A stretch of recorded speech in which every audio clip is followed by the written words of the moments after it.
अनुदेशक शिक्षकों के हक की आवाज़ उठा रहा है हिंदुस्तान समाचार।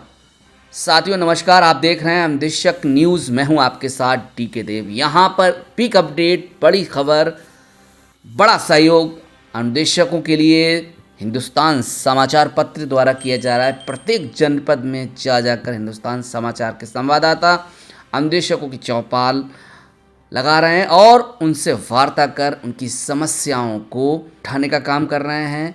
मैं अनुदेशक न्यूज़ की ओर से हिंदुस्तान समाचार का बहुत बहुत आभारी हूँ। आइए जानते हैं भगवान श्री राम के गांव अयोध्या धाम से। आइए जानते हैं क्या कुछ समस्याएं बताई हैं, क्या कुछ समस्याएं उठाई गई हैं अनुदेशकों की हिंदुस्तान समाचार अयोध्या के द्वारा। बोले अयोध्या। शिक्षा अनुदेशक बेसिक शिक्षा विभाग में अयोध्या में 349 शिक्षा अनुदेशक अलग अलग विषयों के लिए नियुक्त हैं। जिले के परिषदीय उच्च प्राथमिक विद्यालयों में कार्यरत शिक्षा अनुदेशक 12 सालों से कार्यरत हैं, लेकिन आज भी उनकी स्थिति बेहद दयनीय बनी हुई है। बेहद कम मानदेय होने के कारण अनुदेशक शिक्षक अपने आप को ठगा महसूस कर रहे हैं। इन्हें इतने कम वेतन में कार्य करते हुए न केवल मानसिक दबाव महसूस हो रहा है, बल्कि स्वयं को हीन भावना से ग्रसित मानते हैं। हिंदुस्तान ने इन शिक्षा अनुदेशकों से उनकी समस्याओं और स्थानीय स्तर पर हो रही दिक्कतों के बारे में पूछा तो उन्होंने अपनी सबसे बड़ी समस्या कम मानदेय का होना ही बताया। स्थानीय स्तर पर उन्हें कोई समस्या नहीं है, कम मानदेय पर नहीं होता है गुजारा, रहम करे सरकार। जिले में कार्यरत शिक्षा अनुदेशक किसी तरह से अपना जीवन का गुजर बसर कर रहे हैं। जिले में कार्यरत कुछ अनुदेशकों का विद्यालय तो घर से लगभग 60 से 70 किलोमीटर दूर है। इस महंगाई में प्रतिदिन लगभग 150 रुपये से 200 रुपये इनका विद्यालय आवागमन पर कन्वेंस में चला जाता है। महीनों में लगभग 5 से 6 हज़ार रुपये ही बचता है। इतनी कम आमदनी में बच्चों की फीस जमा करने के साथ दवा, इलाज का खर्च आदि बोझ है। इनकी निगाहें प्रदेश सरकार की ओर से आस भरी नज़रों से देख रही हैं कि कब उनका मानदेय 17,000 रुपये मासिक होगा। हालांकि प्रदेश सरकार की इस तरह से कई बार घोषणाएं की जा चुकी हैं कि अनुदेशक शिक्षकों का मानदेय वृद्धि किया जाएगा, लेकिन अभी तक दावा केवल सिर्फ और सिर्फ कागज़ पर ही दिखाई दे रहा है। हालांकि इन मांगों को लेकर उत्तर प्रदेश शिक्षा अनुदेशक संघ समय समय पर आंदोलन कर अपनी मांगों को उठाता रहा है। उत्तर प्रदेश शिक्षा अनुदेशक संघ अयोध्या के पदाधिकारियों का कहना है कि चुनाव के समय हर बार मानदेय बढ़ाने की बात होती है, लेकिन चुनाव समाप्त होते ही ये आशा भी धूमिल हो जाती है। एक तरफ इस विद्यालय में कार्यरत शिक्षक अनुदेशकों से लगभग 10 गुना वेतन पाता है, जबकि दोनों के कार्य समान हैं। अनुदेशकों की समस्या यह है कि उन्हें कोई मेडिकल लीव नहीं मिलती है। अगर बीमारी के दौरान छुट्टी के लिए आवेदन करते हैं, लेकिन वह भी स्वीकार नहीं होती है। कार्य के बदले अवकाश की सुविधा नहीं मिलती है। PSMS के माध्यम से खाते में मानदेय आता है। स्थानीय स्तर पर कोई समस्या नहीं है। समस्याओं का समाधान शासन स्तर पर ही हो सकता है। हालांकि स्थानीय स्तर पर शारीरिक शिक्षा अनुदेशकों को खेल संबंधी जितनी भी सुविधाएं मांगी जाती हैं तो वह विभाग भरपूर करता है। 11 माह में 10 आकस्मिक अवकाश 1 वर्ष में मिलता है। हाई कोर्ट के आदेश के बाद महिलाओं को मैटरनिटी लीव मिलने लगी है, यह 6 माह की मानदेय के साथ। अनुदेशक शिक्षिकाओं को प्रसूति अवकाश मिला, उसके लिए सरकार, शासन प्रशासन का बहुत बहुत धन्यवाद।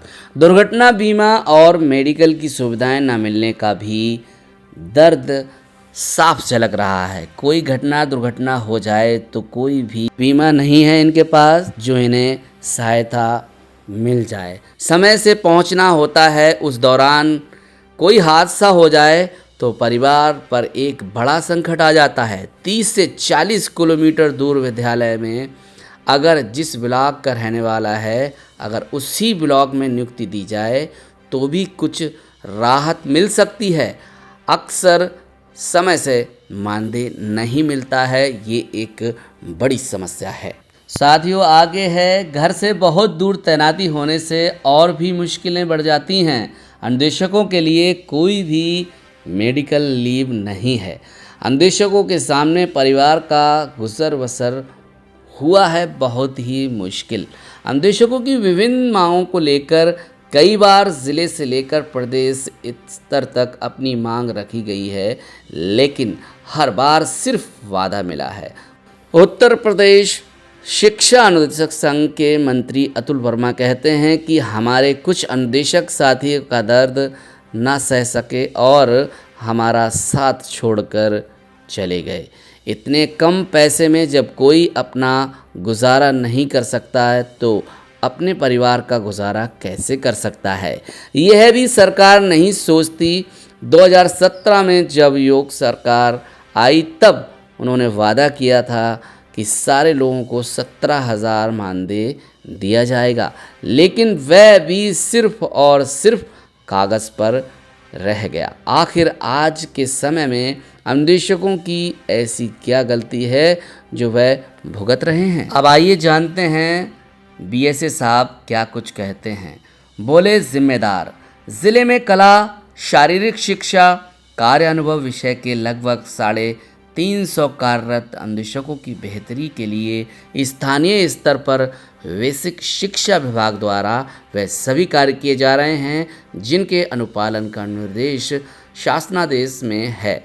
उनके मानदेय में वृद्धि और अन्य मांगों का मामला शासन से गवर्न होता है, लेकिन स्थानीय स्तर पर शिक्षा अन्वेषकों को समय से मानदेय को लेकर अगर कोई समस्या आती भी है तो उसका तत्काल समाधान किया जाता है। संतोष कुमार रॉय, बीएसए अयोध्या ने कहा है। साथियों, हिंदुस्तान अपना नंबर देता है, हमें बताएं आपके इलाके में कोई समस्या है तो हिंदुस्तान से साझा करें। आप 9415020066 पर फ़ोन कर सकते हैं। ये अयोध्या जनपद वासियों के लिए जारी किया गया है। कम मानदेय में संवार रहे हैं भविष्य। काम एक शिक्षक के बराबर पूरे समय स्कूल में रहकर अनुदेशक शिक्षक अपना समय दे रहा है। अनुदेशक इतने कम मानदेय मिलने के बाद बच्चों का भविष्य संवार रहे हैं। अनुदेशक संघ के जिला अध्यक्ष पुनीत यादव कहते हैं कि अनुदेशकों की संख्या को गिन लिया जाता है, लेकिन उसके उपरांत बोलते हैं कि बात चल रही है। अंशकालिक अन्वेषकों के मन में जो पीड़ा है वह सिर्फ एक अन्वेषक का परिवार ही समझ सकता है, जो वह दर्द रोज झेल रहा है। अब आइए, कुछ सुझाव मिले हैं, कुछ शिकायतें हैं, जान लेते हैं। छात्र संख्या 100 से कम होने पर किसी भी अन्वेषक को बाहर ना किया जाए। अन्वेषकों को 14 CL और मेडिकल अवकाश का लाभ नहीं मिल रहा है। शिक्षा अन्वेषक को नियमित किया जाए। महिला अन्वेषकों को मैटरनिटी लीव मिल रही है पर CCL की सुविधा नहीं मिलती। नियमित होने तक समान कार्य समान वेतन दिया जाए। शिक्षकों के समान इन्हें भी सम्मान मिलेगा जब इनका मानदेय भी बढ़ेगा। जिनकी शादी दूसरे ज़िलों में हो गई है वहाँ के लिए उन्हें ट्रांसफ़र की सुविधा नहीं मिल रही है, जो कि दी जाए।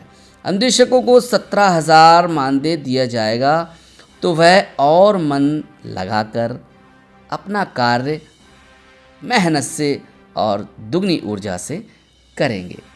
अंशकालिक अन्वेषक होने के बाद भी हमसे अन्य कार्य लिए जाते हैं, यानी कि पूर्णकालिक कार्य जो होते हैं वो लिए जाते हैं। अंशकालिक अन्वेषकों के मन में जो पीड़ा को समझते हुए मुख्यमंत्री मानदेय वृद्धि का आदेश जारी करें। विद्यालय दूरी के कारण अन्वेषकों को घर से जो अत्यधिक दूर हैं उन्हें घर के पास के विद्यालय दिए जाएं और उनकी समस्या का कोई ना कोई समाधान निकाला जाए। अब आइए जानते हैं इनकी भी बारी बारी से सुन लें। अनुदेशक शिक्षक पुनीत यादव जी कहते हैं, हम लोगों को अंशकालिक शिक्षा अनुदेशक के रूप में रखा गया है। केवल 9,000 रुपये मासिक मानदेय मिलता है। वहीं अतुल वर्मा जी का कहना है, अनुदेशकों के पद पर नियमित किया जाए और जब तक नियमित ना किया जाए तब तक समान कार्य समान वेतन दिया जाए।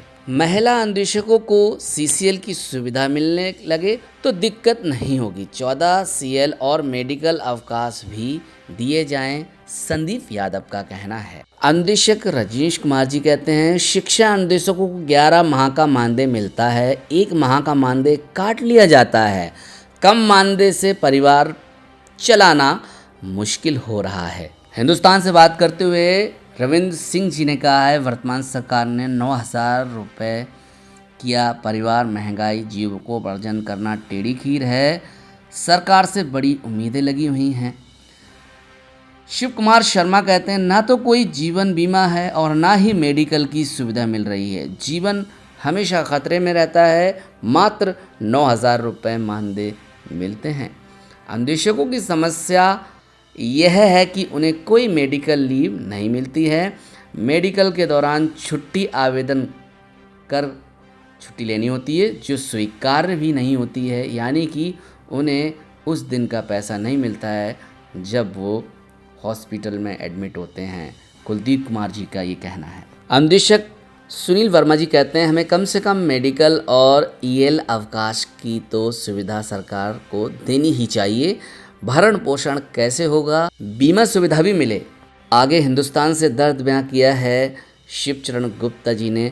विद्यालय दूर है, अगर जिस ब्लॉक का रहने वाला है उसी ब्लॉक में नियुक्ति मिले तो भी कुछ राहत होगी। बहुत परेशानी यूपी अनुदेशकों में 60% अपना वजूद रखने वाली नारी शक्ति ने भी अनुदेशकों से अपने दर्द बयां किया है। मीना तिवारी जी कहती हैं, छुट्टी के दिन भी कार्य करने के लिए जो सुविधा शिक्षकों को मिलती है वह हम अनुदेशकों को नहीं मिल रही है। आगे अर्चना सोनकर जी कहती हैं, समस्याओं का समाधान शासन स्तर पर ही हो सकता है। अनुदेशकों को जीवन बीमा और मेडिकल की सुविधा मिले। अनुदेशक शिक्षक विनोद यादव जी का कहना है, 10,000 जूनियर व 5,000 रुपये प्राइमरी के लिए खेल के मद में आता है। सीसीएल व मेडिकल की सुविधा नहीं है। रणदीप सिंह अनुदेशक शिक्षक कहते हैं, शासन स्तर पर जो हमारी मांगें लंबित हैं उनका समाधान हो जाएगा तो हम लोगों को बहुत सी सुविधाएं मिलने लगेंगी। प्रतीक यादव जी कहते हैं, हम लोग इतने कम मानदेय में भी कार्य कर रहे हैं, इसके बाद भी हमें ना तो मेडिकल की और ना ही